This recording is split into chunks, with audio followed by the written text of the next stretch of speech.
Welcome, traveller. Tonight we open the pages of forgotten lore, this time from the depths of Greek mythology. Wherever in the world you're listening from, make yourself at home and let the story unfold. Before there were gods, there was nothing. Not emptiness, not silence, but chaos, a chasm without bottom or end. From that void came the first beings, and from their feuds and betrayals, the world was torn into existence. Yet here's the secret no one tells you. These myths weren't quaint stories to pass the time. They were explanations for bloodlines, wars, and why the gods were every bit as violent, jealous, and untrustworthy as the humans who worshipped them. And it all began with a mother who gave birth to the sky and a father who ate his children alive. We're taught Greek mythology is the tale of 12 Olympians, but in reality, the Greeks worshipped over 2,000 deities, gods for rivers, for shadows, for abstract forces like strife or forgetfulness. Imagine living in a world where every single thing you touched could be sacred or cursed. The common belief is that myths are just fairy tales, but the truth? They were survival guides, coded warnings, and even propaganda. They shaped laws, justified power, and terrified people into obedience. From chaos came Gaia, the earth herself. Alone, she birthed Uranus, the sky. Together, they produced the first titans, beings so immense they made mountains look like dust. But Uranus feared his children, and one by one, he hurled them into the deepest darkness, hidden away inside their mother's womb. Gaia, suffocating, plotted revenge, and her youngest son, Cronus, sharpened a sickle of flint, waiting for the moment his father would descend. When it came, Cronus struck, severing Uranus from power forever. And the blood of that wound birthed something even more terrifying. Because from the blood of a mutilated god, new forces crawled into being. Among them, the Erinyes, better known as the Furies. They weren't gods, and they weren't mortal. They were vengeance given shape. Their purpose was simple, to torment anyone guilty of spilling family blood. Which meant, from the very moment Cronus severed his father, the Furies had their eyes fixed upon him. The Greeks didn't imagine them as beautiful or angelic. They were hideous, faces twisted with fury, hair writhing with snakes, and eyes that burned through guilt like hot iron. They hunted in silence, unseen until the guilty broke under their curse. To live knowing the Furies watched was a torment in itself, and Cronus, now Lord of the Titans, carried that mark. But the irony, Cronus, who struck his father down for swallowing his children, became a devourer himself, because a prophecy warned him one of his own sons would overthrow him. And so, when Rhea, his sister, his wife, bore him children, he swallowed them whole. Hestia, Demeter, Hera, Hades, Poseidon, all consumed, imprisoned alive inside their father's stomach. Imagine the horror of Rhea, carrying life only to see it swallowed by the man she once loved. And here's where the story twists, because without Rhea's rebellion, Zeus would never have been born. The mother of gods made a gamble that would change the world. When her youngest was born, she hid him away on the island of Crete. In her arms, she cradled not her son, but a stone wrapped in cloth, which Cronus swallowed without question. While he believed he had consumed his final child, Zeus grew in secret, nursed by a goat named Amalthea, guarded by warriors who drowned his cries with the clash of their shields. The future king of gods, raised not in luxury, but in hiding, while his brothers and sisters languished inside their father's gut. Years passed, and when Zeus came of age, he returned not as a frightened child, but as a cunning strategist. With the help of Metis, a goddess of wisdom, he devised a trick. Cronus was given a draft, Some say poison, others say magic, that forced him to vomit forth the children he had swallowed. One by one, the Olympians staggered back into the world, full-grown and vengeful. United at last, they prepared for war against their father. This was not a skirmish. It was a 10-year cataclysm that split heaven, earth, and sea, the Titanomachy, a war that decided whether the world would belong to the old gods or the new. And it began with brothers and sisters marching into battle against their own kin. The Titans were vast, elemental forces, Oceanus, Hyperion, Coeus, but not all of them stood with Cronus. Some defected, siding with Zeus. The most vital ally? Prometheus, the Titan of foresight, who saw what Cronus refused to. The old order was doomed. For a decade, the war raged. Mountains were hurled like stones, rivers boiled, and the earth itself split open. The sky burned with lightning, the sea frothed with chaos. At last, Zeus unleashed his most devastating weapon. He freed the Cyclopes and the Hecatonchires, monsters imprisoned by Uranus long ago. The Cyclopes forged for Zeus his thunderbolt, for Poseidon his trident, and for Hades his helm of invisibility. Armed with divine weapons, the Olympians struck with fury, and Cronus fell beneath the storm. The Titans were defeated, chained, and cast into Tartarus, the abyss deeper than death itself, and Zeus, triumphant, claimed the throne of Olympus. But if he thought victory meant peace, he was mistaken, because the blood of rebellion never dries, and the son who dethrones the father often becomes the tyrant himself. With the Titans bound in Tartarus, the Olympians rose as rulers of the cosmos. Zeus upon his throne, Poseidon in the sea, Hades beneath the earth. Yet for all their triumph, the gods soon turned their gaze to mortals, fragile creatures who bled, aged, and died. And from that fragile clay, the gods demanded worship. But what followed was not peace, nor harmony. It was chaos reborn, because the gods' desires twisted human lives into endless tragedy. This is the beginning of the Age of Heroes, men and women whose names echo across centuries, not for virtue, but for violence. And their legends were written not in ink, but in blood. Take Heracles, the mightiest of them all. We imagine him as a muscle-bound savior, a champion of the weak. But the real tale is darker. Hera despised him from birth, for he was Zeus's illegitimate son, a living reminder of her husband's endless betrayals. In her fury, she cursed Heracles with madness, and in his delirium, he slaughtered his own wife and children with his bare hands. That is how his legend begins, not with triumph, but with a blood-soaked crime he could never undo. His 12 labours, so often told as feats of glory, were not victories at all. They were punishments. A broken man seeking redemption that would never come. Every monster slain, every task completed, was an attempt to quiet a guilt that never left him. And Heracles was not alone. One by one, the so-called heroes of Greece reveal themselves as liars, thieves, and killers. Yet their stories shape the very idea of what it meant to be great. Consider Perseus, the slayer of Medusa.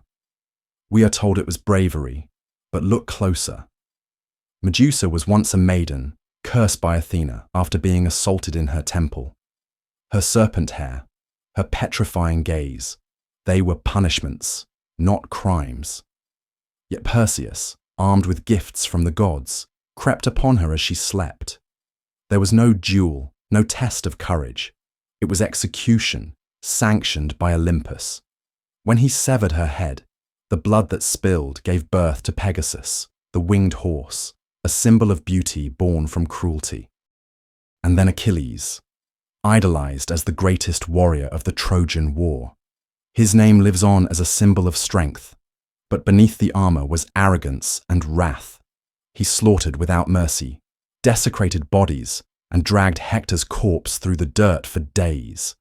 His tale ends not with triumph, but with an arrow through his heel, the smallest flaw bringing down the mightiest warrior, a reminder that no man, no matter how invincible, escapes death. The Age of Heroes shows us something chilling. The Greeks did not celebrate perfection. They worshipped imperfection, strength mixed with madness, courage stained with blood. Their heroes were mirrors, not idols. Which begs the question, why did a culture keep telling stories of killers, betrayers, and broken men instead of saints? Because the myths were not meant to comfort. They were warnings, and just as the heroes fell, so too would the gods themselves. For even Olympus was not eternal, and the end of the gods was already written. So, if the Age of Heroes was written in blood, then its women were often forced to hold the pen. Their stories are not neat tales of virtue or weakness. They are sagas of vengeance, sacrifice, and cunning.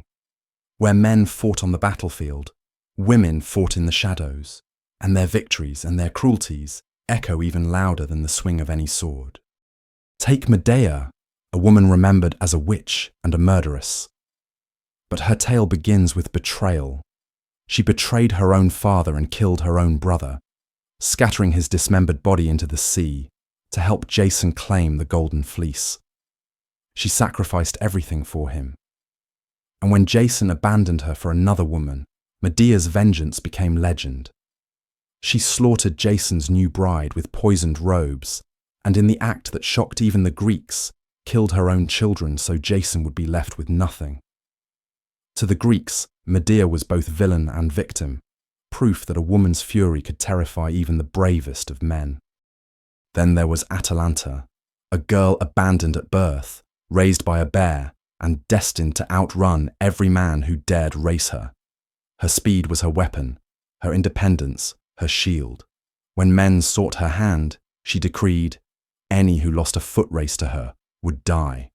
Many fell before her, until one suitor, Hippomenes, tricked her with golden apples, gifts of Aphrodite. She stopped, she faltered, and for that one moment of hesitation, she lost. Her punishment was cruel, transformed into a lion, fated to live forever in silence. Atalanta's tale is not about love. It is about how even the strongest women were forced into cages, punished for their defiance.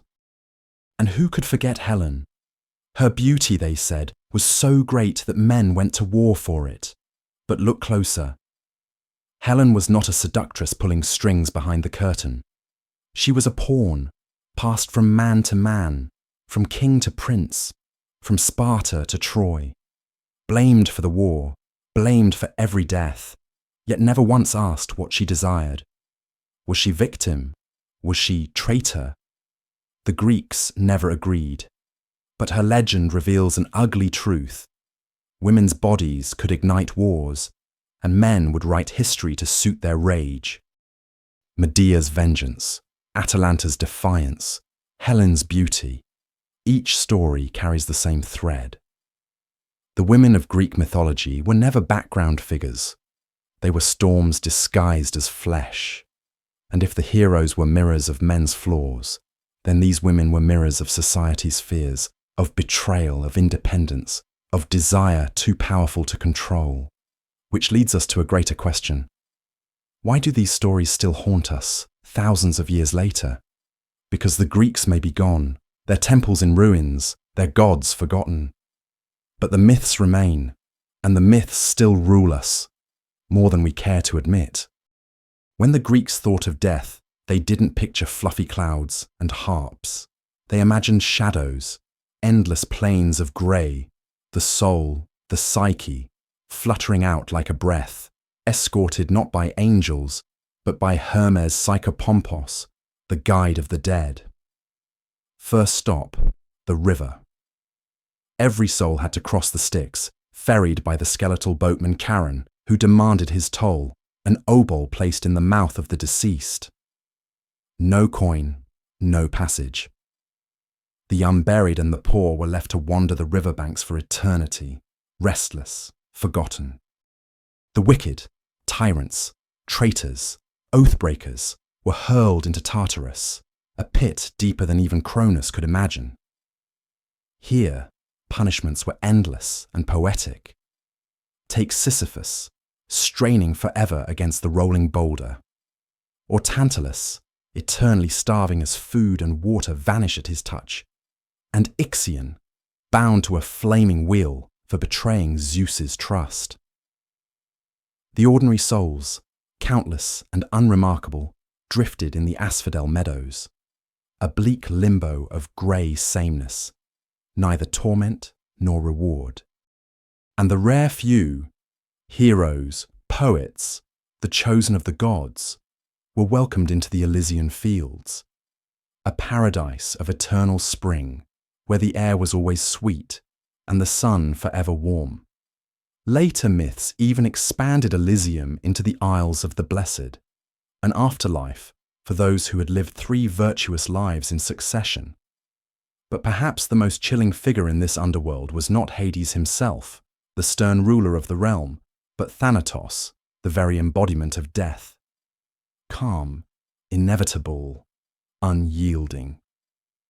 Where Hades ruled the dead, Thanatos was the act of dying, inescapable, merciless, but strangely gentle in myth compared to the horrors that followed.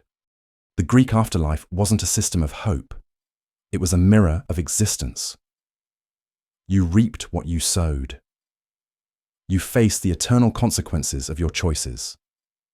And yet, this bleak, ordered underworld made sense of a chaotic world. For the Greeks, death was not an ending.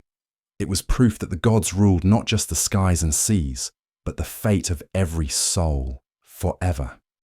The Greeks were never satisfied with leaving their stories alone.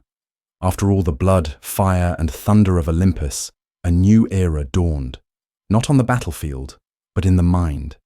Philosophers, poets, and playwrights began asking a dangerous question: what if the gods weren't gods at all?